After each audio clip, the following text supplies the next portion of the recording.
रातों भर इलू इलू करते हो। घर वो जो प्रेम का है, प्रेमी प्रेमिका से बातें करते, कान में वो लगा करके, फोन लगा कर, ब्लूटूथ लगा, हेलो आवाज नहीं आ रही, उधर से आवाज, अभी रुक जा मम्मी है। तब नींद नहीं आती, तब सिर दर्द नहीं करता, लेकिन कहो भजन करो, चलो बागेश्वर वाले महाराज जी राजकोट में आए, कथा सुना, हमको तो खुजली हो रही है, खुजली। अच्छा, कथा में होता ही ऐसा है, कथा होते के बीच में पाप उठे अकुलाएं, या सोवे या खुजली करें या उठ के भग जाएं। हाँ, कथा में ऐसा होता ही है। कोई कथा में बैठे तो दो बातें होती हैं, या तो नींद आती है। अच्छा, कथा में नींद ज्यादा आती। कथा में नींद क्यों आती? बोले भैया जब कथा में बैठते तो पाप अकुलाते हैं, वो सोचते काहे को सुन रहा, यदि ये कथा सुनेगा तो हमें हाउस खाली करना पड़ेगा, इसलिए जितनी बेहतर नींद कथा में आती है। और फिर सोफा हो, बल्कि इधर कुर्सियां हैं, और फिर कुर्सी थोड़ा चौड़ी हो, गद्देदार कुर्सी हो, और कूलर की हवा आ रही हो, क्या कहना। ऐसी नींद आती है मानो कुंभकर्ण के चाचा जी हो गए हो। हाँ, एक हमारा शिष्य था, अब हम ये नहीं बताएंगे कि वो गुजरात का था, क्योंकि अभी 3 दिन हमें रहना है, पता लगे कल कोई दूसरे दिन फिर रैली निकाल दे। हाँ, हमें तो बड़ी आफत है, हमें तो तुरंत मुसीबत ही पैदा हो जाती है। अच्छा, जैसे गुड़ को मक्खियां चिपकती, वैसे ही हमें मुसीबतें चिपकती। हाँ, लेकिन कोई बात नहीं, भगवान की कृपा है। पर एक बात बोले, हमारे किशोर भाई को जोरदार ताली बजाओ।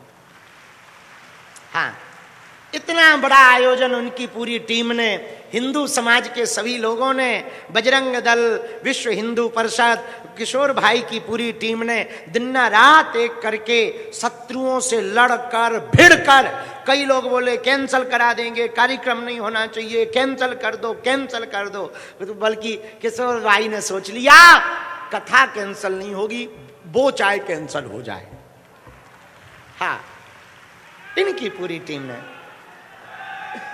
राजकोट के पागलों, जितने लोग यहां कथा करने पूरे पंडाल में, ग्राउंड में बैठे हैं चारों तरफ, हम इतना कह सकते, आज तुम्हारे पूर्वज भी ऊपर बैठे बैठे धन्य मान रहे होंगे, हमारे वंश में ऐसी बेटी हुई, ऐसा बेटा हुआ जो भगवान की कथा सुन रहा। हाँ, सबको कथा सुनने नहीं मिलती, ना ना ना ना ना। सभी कुतियां प्रयागराज जाने लगे, गंगा स्नान करने लगे, तो पत्तल दोना कौन चाटेगा? सबको नहीं मिलता, ना ना। जिस पर भगवान की बड़ी कृपा हो, बिनु सत्संग विवेक न होई, राम कृपा बिनु सुलभ न सोई, जिस पर राम जी की विशेष कृपा होती है वो कथा में आता है। और तुम लोग कथा में आए मतलब राम जी की विशेष कृपा है। चाय पिलाएं। वाह, तमें गुजराती छो,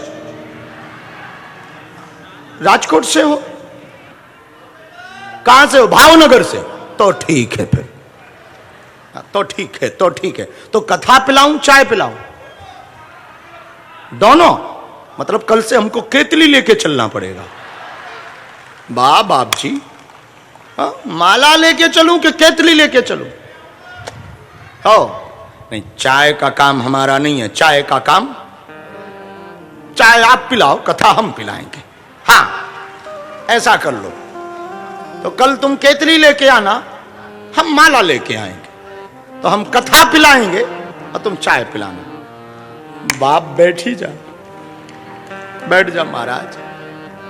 गजब है भाई, वो कह रहा है चाय पिलाओ। हमारे श्रोता भी बहुत ऊंचे हैं, बताओ अब इनको कथा पिलाएं कि चाय पिलाएं? वैसे एक बात बोले, चाय भी देवी है।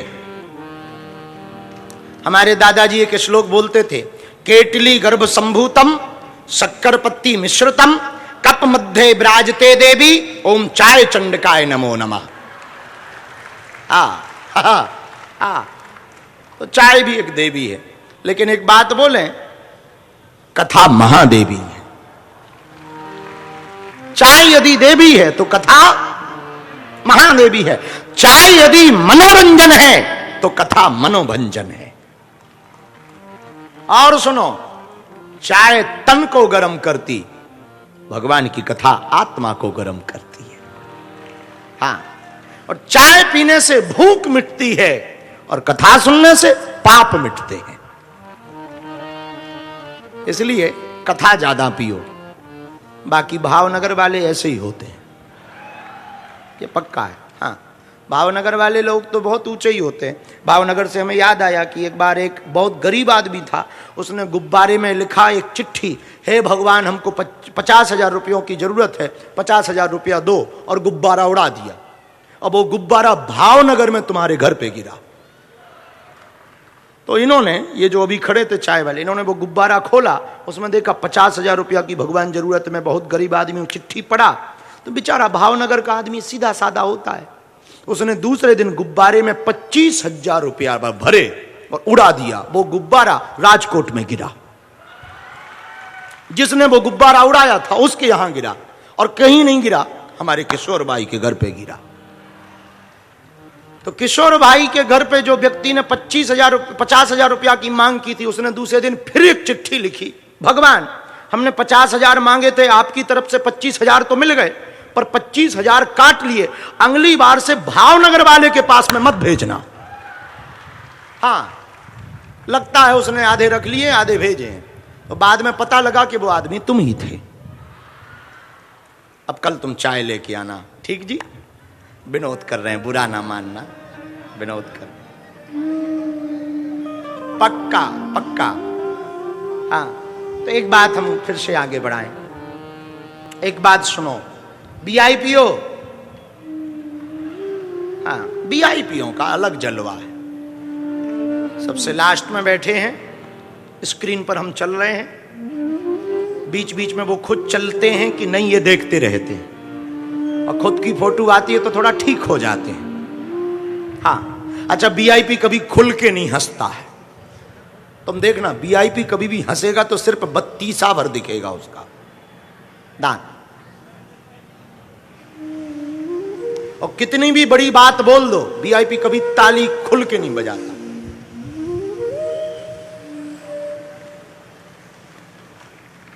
हाँ,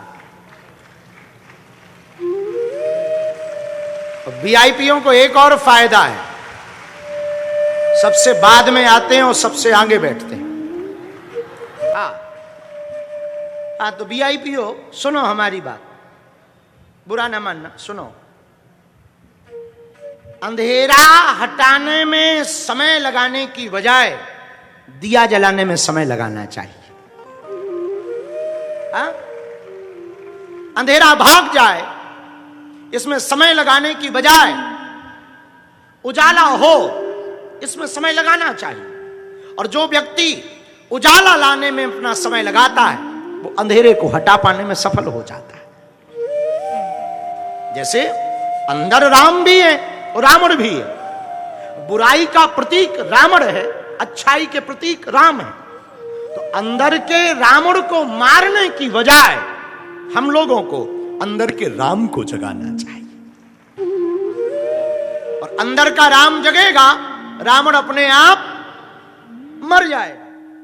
उजाला हुआ कि अंधेरा अपने आप भाग जाएगा। धर्म जागृत हुआ, अधर्म अपने आप भाग जाएगा।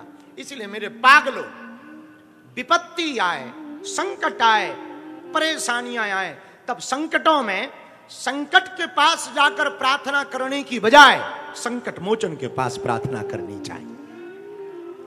हाँ, और विपत्तियों के पास जाकर, संकट के पास जाकर ये नहीं कहना चाहिए कि विपत्तियां विकट हैं, समस्याएं विकट हैं। भगवान के पास जाकर के भी ये नहीं कहना चाहिए कि हम पे समस्याएं विकट हैं। समस्याओं के पास जाकर कहना चाहिए भगवान मेरे निकट है। तुम विकट हो तो भगवान हमारे निकट है। और भगवान ये जिसके भी निकट रहे, विपत्तियां तो सबके जीवन में आती हैं, लेकिन भैया जिसके जीवन में भगवान होते हैं वो विपत्तियों से बाहर भी निकल जाता है, बाहर भी निकल जाता है। एक बात, इसी में दूसरी बात, संसार में जो दिख रहा वो माया है और जो देख रहा वो ब्रह्म है। संसार में जो भी दृश्यमान है वो माया है, लेकिन इसका मतलब ये नहीं कि माया बेकार है। ना ना, खूब बढ़िया है, खूब कमाओ,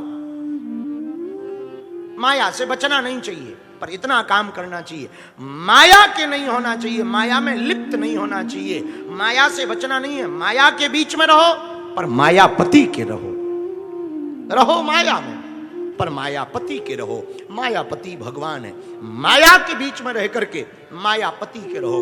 हाथ में माला रखो, 2 मिनट नाम कीर्तन ही सही करो, भगवान नाम कीर्तन गाओ, हरि नाम कीर्तन गाओ, दीनों की सेवा करो। जब समय मिले थोड़ा एकांत में बैठकर भगवान का सुमरन करो, कभी कथा का मौका मिले थोड़ी कथा सुनो। संसार में यदि सब कुछ मनोरंजन है तो भगवान की कथा मनोभंजन है, वो मन को ठीक करती है, मन को सुधारती है। भगवान की कथा कल्याणकारी है, वो जीवन को धन्य करती। तो मेरे पागलों, विपत्तियों में भरोसा भगवान का हो। 3 बातें इसमें याद रखना। पहली बात, संकट आए तो भरोसा संकट मोचन पर। दूसरी बात, माया में रहो पर मायापति के रहो। और तीसरी बात जो बड़ी अभूतपूर्व है वो ये है, हमारे हाथ में कुछ भी नहीं है, हम खुद भगवान के हाथ में हैं। हाँ? हम खुद भगवान के हाथ में हैं, हमारे हाथ। इन 3 बातों को यदि कोई जीव मान ले, कोई साधक मान ले, तो हम दावे के साथ कह सकते हैं जिंदगी बड़ी सरलता से गुजर जाएगी, बड़ी सहजता से। आप लोग कभी कभी देखना, मछुआरे होते हैं, मछली पकड़ने वाले, और जब मछुआरे मछली पकड़ने के लिए जाते हैं तालाब के किनारे तो जाल फेंकते हैं, और जाल फेंकते हैं तो जाल फेंकने के पहले दाना फेंकते हैं, और दाना फेंकते हैं तो मुट्ठी से फेंकते। जब मुट्ठी से दाना डालते तो कुछ दाना तालाब के बीच में गिरता और कुछ दाने चरणों के पास गिर जाते। जब चरणों के पास दाने गिरते तो मछलियां ऊपर आती दाना खाने के लिए, तो बड़ी बड़ी मछलियां बीच में दाना खाती, पर जो छोटी छोटी मछलियां होती वो मछुआरे के पैरों के पास आकर के दाना को खाने लगती। और अजीबोगरीब घटना होती है कि जब जाल फेंका जाता तब बड़ी बड़ी मछलियां पकड़ जाती, पर जो मछुआरे के पैरों के पास मछली रहती है वो छूट जाती है, बच जाती, वो मछली नहीं पकड़ी जाती। जो बीच में रहती वो पकड़ी जाती, जो मछुआरे के पैर के पास रहती वो नहीं पकड़ी जाती। वैसे ही संसार है, यदि तुम संसार के बीच में रहोगे तो माया के चक्कर में मेरे पागलो तुम पकड़े जाओगे, पर यदि तुम भगवान के चरणों के पास रहोगे तो माया से ना पकड़े जाओगे, माया से ना पकड़े जाओगे, माया से बच जाओगे। ये माया से बचने का उपाय है। जैसे मछुआरे के चरणों में मछलियां बच जाती, वैसे गुरु के चरणों में, संत के चरणों में, भगवान के चरणों में जाने से हम लोग भी बच सकते हैं। और हमसे कोई पूछे वो गुरु कौन है, जय जय जय हनुमान गोसाई, जय जय जय हनुमान गोसाई, कृपा करो गुरुदेव